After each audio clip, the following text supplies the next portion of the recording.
Now, at times of crises at sea or in the air, the actions of the crew can be crucial in saving lives or rather endangering them. With eyes fixed on the captain of the Sewol-ho ferry, we take a look back at two recent disasters with two very different outcomes. Our Kim Min-ji reports.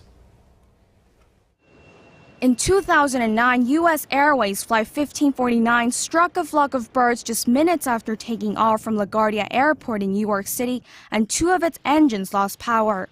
The pilot immediately informed passengers of the situation and decided to make an emergency landing on the Hudson River.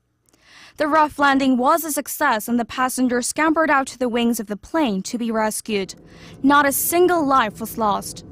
Although it was a critical moment, the pilot and crew members stayed calm and were able to create what is known as a miracle on the Hudson. The pilot of the Flight 1549, Captain Chesley Sullenberger, made sure that all passengers were off the plane before escaping himself.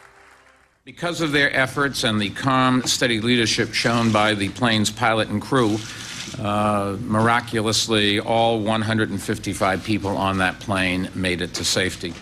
However, that wasn't the case when Italian cruise ship Costa Concordia sank after it capsized off waters in Tuscany in 2012.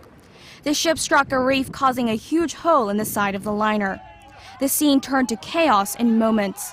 Then we had a blackout, and everybody was just screaming out. All the passengers were running up and down. And then we went to our cabins to get to know what's going on. The captain abandoned the ship early on, leaving behind passengers who were in peril. 32 people were killed.